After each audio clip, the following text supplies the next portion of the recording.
Can I begin by thanking you very much for inviting me to come and give this lecture in Göttingen. Göttingen is a place that I've known about for many years but never visited. I haven't had much chance to see it yet. I arrived only a few minutes ago, but what I can see suggests it's a beautiful town, and it's a great pleasure to be in a university that George III described as my German university.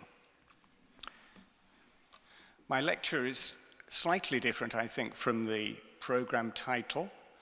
The title, as you can see, is Continental European Involvement in the 18th Century British Empire. And my lecture brings together historical approaches usually pursued separately or even antagonistically. Recent scholarship attempting to place 18th century Britain in a wider context has tended to take one of two paths, the imperial or the European. One of my objectives is to demonstrate that the two are not necessarily alternatives. The complementarity of Europe and empire perhaps comes most clearly into focus when we consider continental European involvement in British territories across the globe. Historians are beginning to appreciate the similarities between the different European overseas empires and even their interconnectedness. But no scholar, as far as I know, has attempted to bring out the European character of Britain's empire by systematically exploring the many ways in which other Europeans contributed to its expansion, consolidation, and defense. The first section of this lecture surveys the various continental European inputs in the second half of the 18th century, where possible, conveying an impression of their scale. The choice of period is deliberate. Historians often claim that from the 1750s, the British became more nationally and imperially conscious. I want to demonstrate that an empire usually depicted as a great national enterprise and the focus of much national pride depended to a remarkable degree on continental European assistance. While this is a transnational story, we cannot understand it without looking at the actions and attitudes of national politicians and administrators. Enthusiasts for transnational history often present it as an antidote to narrowly national history. Again, I want to show that divergent approaches can fruitfully be brought together. In the second part of the lecture, I hope to establish that British governments saw no inconsistency in encouraging some forms of continental European involvement in the empire and attempting to block or limit others. Their decisions about which forms of involvement should be encouraged and which should be not reflected the political and economic orthodoxy of the time, usually described by historians as mercantilism. Despite long-running debates about whether the concept obscures more than it reveals, mercantilism remains a useful shorthand term for a wide range of government measures, going far beyond trade regulation, designed to promote national prosperity and power by preserving and enhancing resources to compete more effectively with other states.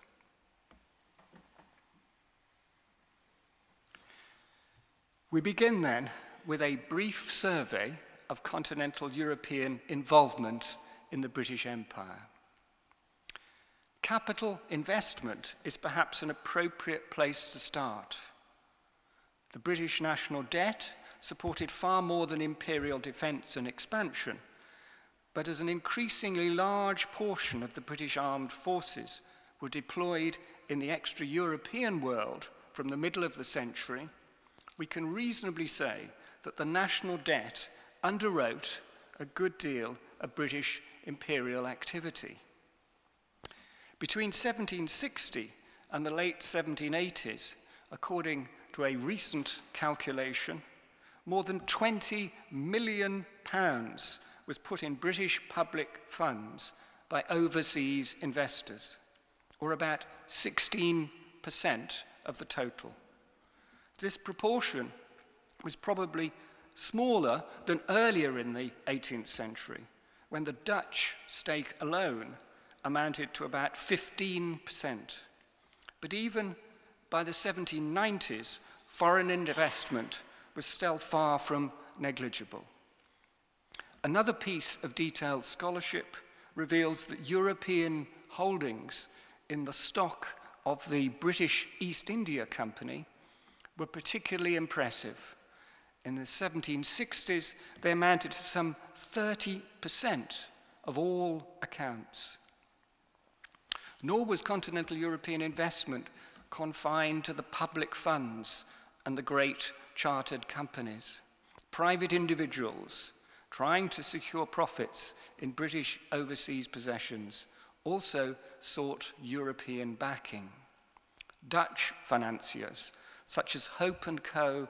of Amsterdam, lent money to British West Indian planters. European commodities also played a significant part. British slave traders on the west coast of Africa almost certainly used Dutch gunpowder and muskets. In Asia, senior officers of the British East India Company's army preferred to equip their cavalry with swords of German manufacture rather than comparable British products. A study of the cargoes of British ships sailing for India has revealed that they often contained continental European manufactures as well as domestically produced ones. Smuggled goods detected on board East India ships between 1762 and 1771 included foreign textiles, wine, guns, steel, lead, iron, copper, all taken onto the ships at various points on their voyage to Asia, in the Channel, at continental ports such as Lisbon and Cadiz, and at Madeira, Tenerife, or the Cape Verde Islands. Commodities from continental Europe probably arrived in the largest quantities in Britain's North American and West Indian territories. Some entered the British colonies by unofficial routes, brought directly from North European ports, such as Amsterdam and Hamburg, or as a result of illegal trade between the North American mainland and the foreign West Indies, or of exchanges between the British and other European islands in the Caribbean. Others arrived on British or colonial ships after having passed first through a British port in the manner prescribed by the 17th century trade regulations known as the Navigation Acts. Many textbook statistical pictures often obscure the importance even of legal trade between the British colonies and continental Europe. Continental European re-exports are often included in the official figures for British exports. If we focus on the items in the list of re-exports that almost certainly came from continental Europe and add the value of these together, we can see that the European proportion of total official English exports to America and Africa in 1772 to 4 was probably somewhere around 1/5, 20%. The quantity of illegally imported continental goods is impossible to calculate, though contemporary accounts nearly all suggest that it was very considerable. Textiles and clothing were prominent amongst the continental European commodities imported into the Atlantic colonies.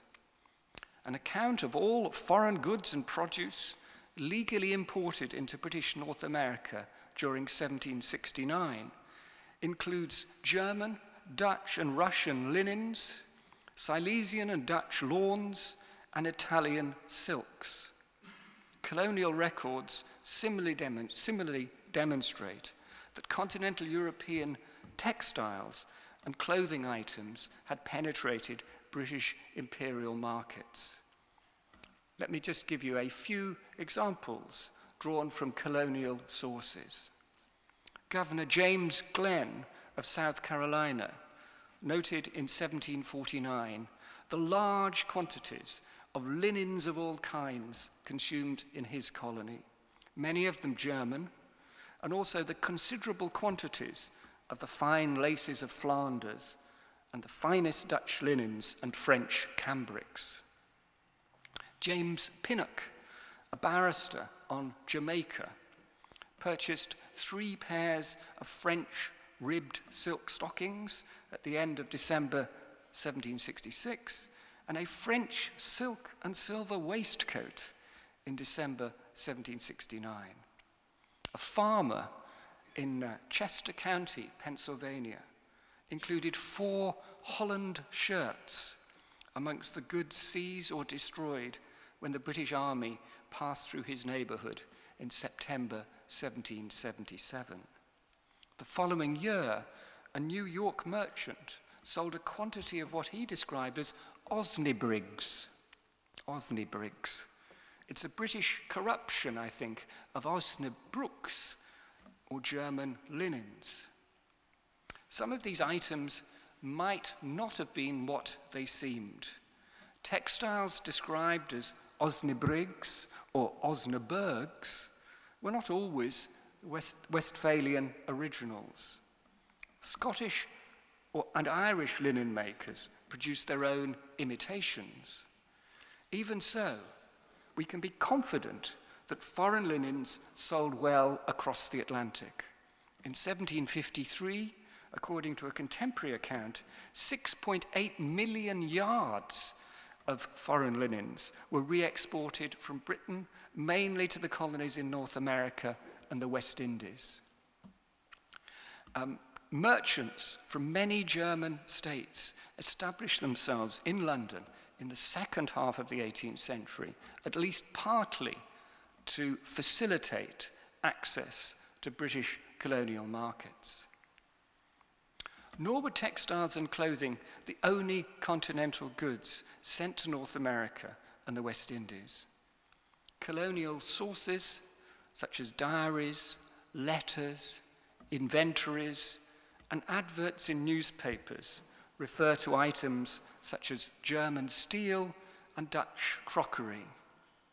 The soap used in the British Caribbean, according to one account, came mainly from Marseille, smuggled into the British Islands from the neighboring French possessions. British soap, the same source tells us, melted in the heat and became totally unserviceable. Fruits, almost certainly of Mediterranean origin, appear to have been imported into the colonies in large quantities from Britain. In about 1766, Peter Hasenclever, a German who had recently arrived in New Jersey from England, reported to the British government that imports from Spain, Portugal, and Italy, and the whole Mediterranean were chiefly fruit, though he added oil, salt, and wine as other important items. Wine deserves particular note. Affluent colonials, rather than rely on locally produced rum, drank copious quantities of Portuguese wine, given preferential access to British colonial markets in recognition of the long-standing Anglo-Portuguese alliance. Lisbon wine was popular, but for those who purchased it, Madeira was more than just a drink, it was a status symbol. German and Spanish wines also circulated freely. According to a visitor to Philadelphia in 1750, they were obtainable in all taverns. French wines, despite their expense, seemed to have reached colonial consumers too. Newspaper adverts demonstrate the ready availability of claret, the English name for red Bordeaux, and the personal diaries and journals of many members of the colonial elite testify to its even readier consumption.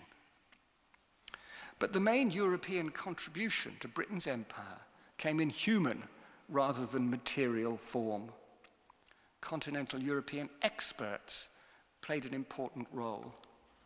The General Survey of North America, undertaken after the 7 Years' War to map out the recently enlarged British possessions, was directed by two surveyor generals, both of whom came from continental Europe. Samuel Johannes Holland, a Dutchman, was in charge of the northern department, while Wilhelm Gerhard von Brahm, a former Bavarian officer born in Koblenz, supervised the survey work in the south. Many of those who served under Holland and Brahm also came from continental Europe, such as the Prussian Charles or Karl Blaskowitz and Bernhard Romans, a native of the Dutch Republic. Another example of where continental expertise was used to support British imperial efforts is the presence of the German naturalists Johann Reinhold Forster and his son Georg on James Cook's second voyage of discovery in the Pacific in 1772-5. To add to the European flavor of the enterprise, Forster Sr. took on as an assistant the Swedish naturalist Anders Sparman when Cook's vessels docked at Cape Town. Johann Reinhold had already published work in English on the animals, birds, and insects of North America. And when father and son returned from Cook's voyage, Georg produced a massive 2-volume account based on detailed records that they had taken on the voyage, published with a British readership in mind. Some of the Forster's specimens collected on the voyage were sent to Oxford in January 1776 and subsequently displayed in the Ashmolean Museum. Forster Sr.'s Scottish ancestry and his coming to England in the 1760s admittedly made him an ambiguous figure. He described himself as appertaining equally to the British and the German nation. Even so, Forster's German credentials were clear. Born in Prussia, he was an ordained Lutheran pastor, educated at Berlin and Halle. More significant, at least numerically, were the continental European sailors who served on British ships. Royal Navy vessels took on board trained mariners regardless of their nationality. In the War of American Independence, the Danish consul in London complained bitterly of the great number of our seamen pressed. By pressed, he meant conscripted, forced into the Navy. Muster lists suggest that Swedes, Dutchmen, Germans, and Portuguese, as well as Danes, helped to crew British warships. Continental sailors were much more numerous on trading ships, British trading ships, especially in wartime, when merchant captains sought to replace British and Irish crews members who had been transferred into the Navy. As mariners' wage rates rose, large numbers of foreign sailors flocked to British ports from Scandinavia, the Dutch Republic, and North Germany. A good many of them were probably employed on routes with which they were already familiar, particularly on the short crossing from southern England to the Low Countries and on voyages on the North Sea and into the Baltic. But continental European sailors also joined the ships of crews sailing across the Atlantic. We know this from the wages books of some of the English merchant ships, which have on them very clearly German names. One man who signed his wages, a receipt for his wages, was called Gottfried Strag.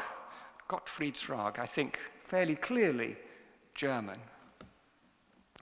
Settlement of the British colonies in North America relied heavily on Europeans from beyond the British Isles. By the end of the 17th century, parts of New England were already densely populated with people who could trace their origins back to the first English colonists. But further south, in the middle and southern provinces, development depended upon attracting large numbers of immigrants. Some non-British Europeans were already in the colonies when the 18th century began. The Dutch descendants of the original New Netherland settlers, Swedish speakers whose forefathers had established New Sweden, and French Huguenots who had arrived in New York and South Carolina after the revocation of the Edict of Nantes in 1685. But it was in the 18th century that continental European migration to North America took off. The middle colonies, especially Pennsylvania, were the most popular destination for incomers. But other areas attracted significant numbers. In the 1730s, Protestants from Salzburg founded Ebenezer in Georgia, and Swiss Protestants established themselves at Parysburg, South Carolina. The end of the War of the Austrian Succession in 1748 saw another surge of continental European Protestants coming to America, from Nova Scotia in the north to Georgia in the south. After the 7 Years' War, British promoters of settlement in newly acquired Florida, which had been ceded by Spain, encouraged Greeks, Corsicans, Italians, and Minorcans to come to the infant British colony. New Smyrna, a settlement on the Atlantic coast of East Florida, had a short-lived existence as a Greek enclave between 1768 and 1777. French Protestants from near Bordeaux, whom the governor of East Florida hoped to lure to his province, ended up settling in South Carolina. Now we can see a modern nameplate telling you about the history of New Bordeaux in South Carolina. The largest number of continental European arrivals in the North American colonies, both before and after the 7 Years' War, came, of course, from Germany. They comprised but a small part of the outward flow of people from the Holy Roman Empire. More went in other directions, to the north, to the east, and south within Europe, or to Asia in the service of the Dutch East India Company, than went west to settle across the Atlantic. This was a period of great movement of German people. But the Germans made up a very significant proportion of migrants coming to British North America. So great were the numbers over the course of the 18th century that German speakers formed about 10% of the settler population by the eve of the American Revolution. They were particularly concentrated in Pennsylvania, where a third of the white people were of German origin. Yet the most important European human contribution to British imperial activity arguably came in military form. Most of the common soldiers in the East India Company's European forces were British or Irish, though contemporary testimony suggests that a far from negligible number were from other European countries. We know that Swiss troops served the East India Company in the 1750s, and nearly 30 years later, in 1782, 2 Hanoverian regiments sailed to India to reinforce the beleaguered Royal and Company troops, who were facing a powerful enemy in the form of Hyder Ali of Mysore, who was supported by a French expeditionary army. The Hanoverians were still on the subcontinent 10 years later, and when their regiments were recalled, some of the soldiers volunteered to transfer into company service. When they first arrived in India, the 2 Hanoverian battalions joined 7 British Army infantry battalions and a cavalry regiment. But the Hanoverian battalions were larger than the English ones, and we can be fairly confident that the 2 German regiments made up well over 20% of the non-company British forces in India at that time. At the beginning of the War of American Independence, George III, in his capacity as Elector of Hanover, also lent more than 2 Hanoverian regiments to help garrison Minorca and Gibraltar, freeing up British regiments for service elsewhere. And proportionately, German soldiers made a much bigger contribution in the Mediterranean than they did in India. In 1776, there were in fact 5 Hanoverian battalions at Gibraltar and Minorca, and only 6 British. British military capacity benefited from continental European manpower in North America, even more so. German, Swiss, and Dutch officers obtained commissions in the Royal American Regiment, which was raised in 1756 after the British Parliament gave a special dispensation from the requirements of the Act of Settlement of 1701, which banned anyone but the Crown's subjects from holding civil or military office. That act was laid aside in 1756 to allow German and Swiss and Dutch officers to serve in this newly raised Royal American Regiment. And in the 7 Years' War and in the subsequent peace, the regiment's rank and file, the common soldiers in this regiment, included many Germans recruited in Germany. When the American Rebellion broke out in 1775, German enlistment into the Royal Americans was pursued again with vigor. At the same time, German military entrepreneurs agreed to provide recruits to fill other understrength British regular infantry battalions. The most important of these contractors, the Hanoverian Lieutenant Colonel Georg Heinrich Albrecht von Scheiter, eventually supplied nearly 2,000 soldiers for various British regiments serving in North America. The most substantial German military contribution, however, both in the American War and more generally, came in the form of established units hired from a variety of German states. Known generically as the Hessians, these German auxiliaries came not only from Hessen-Kassel and Hessen-Hanau, but also from Brunswick and Waldeck, and later from Anhalt-Zerbst and Ansbeck-Beirut. Apologies for what undoubtedly will have been a mispronunciation somewhere. Initially, the British government intended to use the Hessian and Brunswick soldiers in the same way as they employed the Hanoverians sent to Gibraltar and Minorca to relieve British troops for service in America.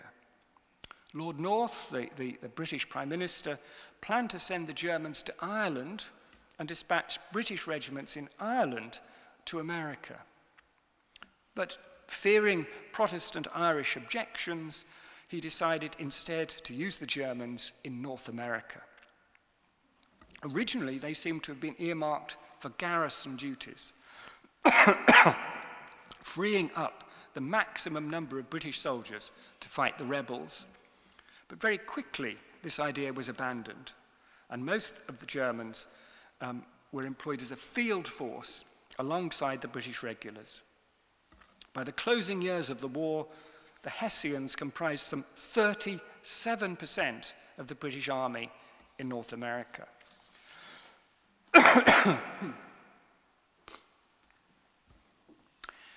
I want now to turn to the second part of my lecture and ask the question, how did decision makers in London view continental European involvement in the British Empire? Some forms of involvement were beyond their oversight, or even took place without their knowledge.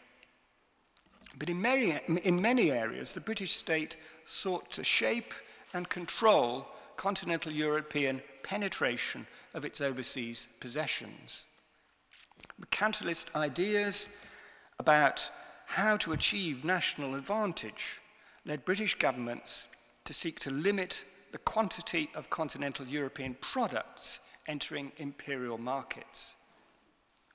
A good example of this is the attempt made, without, it has to be said, great success, to reduce colonial consumption of continental European textiles, especially linens, after the 7 Years' War.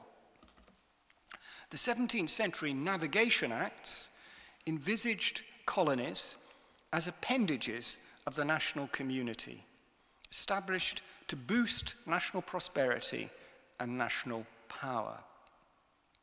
The 1663 Navigation Act laid down that continental European products could be sent to the English colonies only once they'd passed through an English port.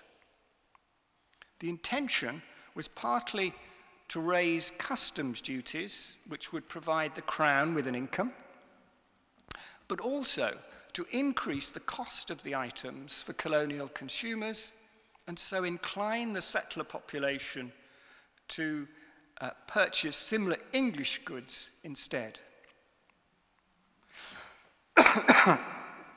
During the course of the 18th century, import duties on foreign textiles steadily rose, especially in wartime when the state needed extra revenue.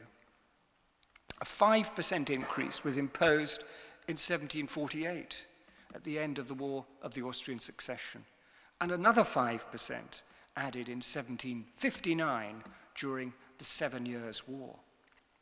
But cheaply produced German linen exports to North America and the West Indies continued to thrive, partly because many were smuggled into the colonies without coming through a British port and paying duties, and partly because foreign linens that reached the colonies via Britain were subject to what was called a drawback, or repayment of part of the import duty, which British merchants could claim if they re-exported the linens.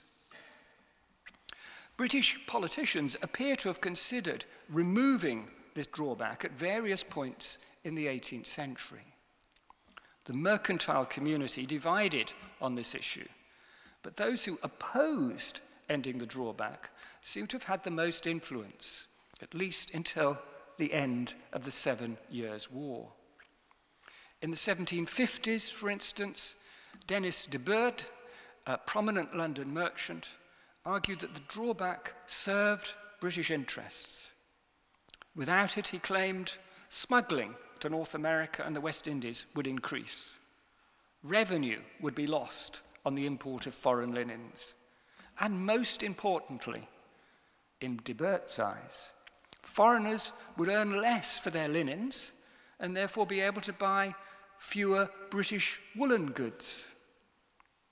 They might even start producing more woolen goods of their own and sell these across the continent, reducing the consumption of British wool products still further. British politicians were less persuaded by such arguments after the 7 Years' War, mainly because access to European markets became more restricted as a result of new tariffs imposed by continental European governments. To successive post-war British governments, the colonies were the one reliable market for British manufactures. It followed that foreign competition should be strongly discouraged.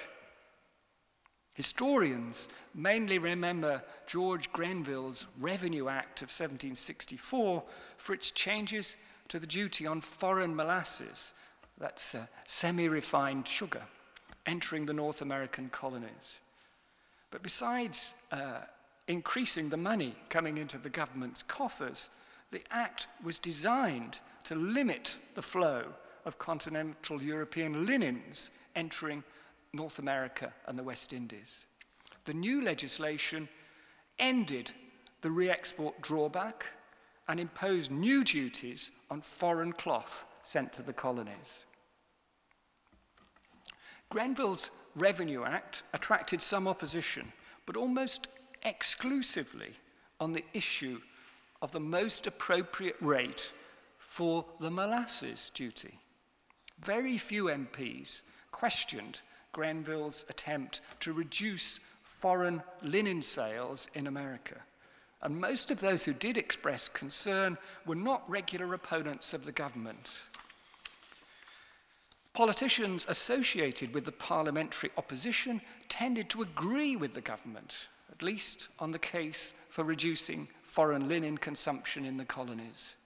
William Baker, a supporter of the opposition, effectively endorsed Grenville's approach. So too did John Husk, another MP associated with the opposition, who argued that the removal of the drawback on foreign linens was a bounty to our own manufacturers.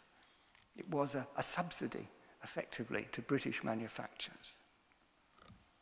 The next government, led by the Marquis of Rockingham, here he is, set about reversing many of Grenville's initiatives. Most famously, the new administration repealed Grenville's American Stamp Act, which had caused enormous uproar in the colonies and threatened to bring transatlantic trade to a standstill. At the same time, Rockingham and his colleagues undertook a radical overhaul of the 1764 Revenue Act, reducing the charge on foreign molasses entering the British North American colonies and introducing free ports in the West Indies. But in one important respect, Grenville's regulatory edifice was left intact. The new government's Revenue or Plantation Duties Act of 1766 did not overturn the previous ministry's attempts to reduce colonial consumption of continental European goods. The drawback on foreign linen re-exports was not restored, and the 1766 Act maintained Grenville's new duties on linens imported into the colonies. Two very different governments then had very much the same perspective on the need to keep the colonies as captive markets for British manufactures. Their immediate successors took the same view. Charles Townshend, Chancellor of the Exchequer in the government, led by the Duke of Grafton, toyed with the idea of making it easier for southern European fruit, oil, and wine to enter the colonies. He planned to impose a duty on these imports, but at the same time reduce their price to colonial consumers by allowing them to be shipped directly to North America rather than come through a British port. But in the end, Townshend retreated in the face of parliamentary opposition. Even if he had proceeded with his original plan, however, his liberalism was distinctly limited. Fruit, oil, and wine were not direct competitors for British manufacturers. At no stage does Townshend appear to have contemplated any changes in the duty chargeable on German and other continental textiles imported into British America. Lord North, who was the Chancellor of the Exchequer after Townshend, also made no attempt to reduce the fiscal discrimination against foreign linens. Indeed, while North was First Minister, the discrimination increased. In 1771, the subsidy on the export of certain types of British linen, which had been introduced in 1743, was extended to other sorts of fabrics, providing an added advantage to British products in colonial markets. Now, given these efforts to exclude foreign manufacturers, it might seem odd that British governments generally welcomed continental European manpower. An exclusionary approach in one area might have been expected to have encouraged the same in others. After all, it is, I'm afraid, an inescapable fact that many Britons outside government circles were far from comfortable about the presence of continental Europeans in the empire. Benjamin Franklin, a famous man, there he is, not looking very happy. Benjamin Franklin, in an essay written in 1751, I'm slightly embarrassed to say this to you, very famously criticized the large number of German settlers in Pennsylvania, which he claimed was losing its English character. Other commentators doubted the reliability of outsiders. Captain James Douglas of the Royal Navy, for instance, reported from the Caribbean in 1760 that the deserters from his ship were all foreigners, who were now serving in the enemy's privateers. In the next war, British critics readily attributed the overwhelming Hessian defeat at Trenton in New Jersey in December 1776 to the very Germanness of the auxiliary troops. Now, these were all the views of people outside government. Ministers and administrators in London no doubt had their own prejudices, but these are not readily apparent in the official record. The one exception to this general rule is religious rather than national. Before and during the 7 Years' War, British governments regarded continental European Catholics as unsuitable, at least as settlers or soldiers, fearing that they would be tempted to support their French and Spanish co-religionists. After 1763, when the Protestant cause appeared to have triumphed in the 7 Years' War and Catholicism appeared less threatening, even official hostility to Catholic involvement diminished.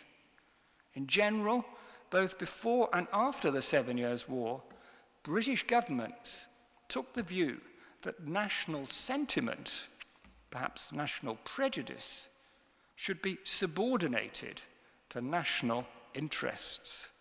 If the state needed manpower, it had no hesitation in turning to the rest of Europe to provide it. Consider the case of continental European mariners. Dutch, German, and Scandinavian sailors, as we've seen, flocked to serve on board British merchant ships in wartime, attracted by the high wages. But we should not suppose that their recruitment was simply a natural consequence of the workings of an international free market in maritime labor. Far from it. The British state tightly regulated the manning of merchant vessels to promote national advantage. The Navigation Act of 1660 stipulated that only English ships could carry goods between English territories, and that 3/4, 75% of the crew must be subjects of the crown. The aim was to secure a great reserve of trained mariners who could be conscripted into the Royal Navy in time of war. But 18th century British governments recognized that if British sailors were transferred into the Navy, then the needs of the merchant marine had to be met from somewhere. Large numbers of foreign seamen were able to join British ships in wartime only because the government secured parliamentary approval for a temporary suspension of the manpower requirements of the 1660 Navigation Act at the beginning of every conflict in which Britain was a participant in the 18th century. In the case of the merchant marine, British governments called on foreign help only in wartime. Once hostilities ended, the restrictions of the 1660 Navigation Act came back into force. By contrast, ministers and officials in London believed that they had to offer more consistent encouragement to secure foreign assistance in settling British North America.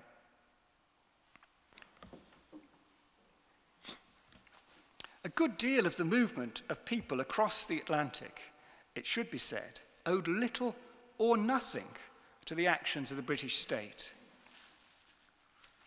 Most Germans who made the journey to the middle colonies arrived as a result of private engagements between colonial landowners and employers on the one hand, and recruiting agents and ship's captains carrying the migrants on the other. Colonial governments also played a part. South Carolina's assembly passed a tax on slave sales in 1741 and used the revenue to subsidize a settlement of continental European Protestants in the colony. The same assembly later underwrote the expenses of a Charleston merchant house that shipped in French Protestant refugees. But governments in London did not rely on private or local initiatives. They offered their own inducements. In 1740, a Naturalization Act, sponsored by the ministry, gave foreign Protestants who had resided in the North American colonies for 7 years the same rights as the king's natural-born subjects, so long as they swore an oath of allegiance to their new monarch. The intention was clearly to encourage further foreign immigration. In the early 1750s, the British government even paid for the voyage of German and Swiss settlers to Nova Scotia, and then provided them with provisions for many years after their arrival. The expense proved so considerable that the scale of this generosity was not repeated. But after the 7 Years' War, government money was again used to help cover the costs of bringing French Huguenots to South Carolina and Greeks and other Mediterranean peoples to East Florida. In the case of the Greeks, the government even agreed to loan a decommissioned British warship to the private projector who appealed for help to transport his migrants to America. A more usual subsidy was the foregoing of potential tax income. British governments routinely allowed new settlers to pay no quit rents, a form of royal revenue, for up to 10 years after their arrival. Sorry. Why did British governments offer such encouragement to European migrants? Part of the answer lies in the need to settle sparsely populated areas of the colonies. The British state had no need to stimulate German migration to Pennsylvania, which attracted large numbers of incomers. But the mid-18th century population of Nova Scotia in the north and Georgia in the south remained very small. In Nova Scotia, most of the inhabitants were Mi'kmaq Indians or French Acadians. Apart from the British military garrison, no more than a few hundred British colonists lived in the province. Georgia's trustees reckoned about the same time that its white population was a mere 1,700 strong. Increasing the settler population would improve the security of the colonies. The government's decision to subsidize foreign Protestant settlement in Nova Scotia owed much to a desire to make the colony more defensible in case of French attack. Security was an important consideration elsewhere. In many places, natives posed a threat on the frontier. Additional settlers were nearly always seen as the answer to that threat, although they often caused enormous antagonism amongst the native peoples. But they were uniformly seen as the answer to the native threat. In the southern plantation colonies, slave insurrection was a constant white anxiety. The introduction of rice cultivation into South Carolina at the very end of the 17th century created a great surge in slave numbers. By 1708, the colony had a black majority. Hence the keenness of the local assembly to promote the settlement of foreign Protestants, who would reduce the racial imbalance. Hence, in part two, I think we can surmise the British government's willingness to encourage French, Swiss, and German migrants to the colony. British governments also recognized that many foreign settlers had qualities that made them particularly suitable for developing the colonies. The British state's subsidy to Mediterranean peoples coming to East Florida can be explained by the settlers' reported skills in cotton and silk production.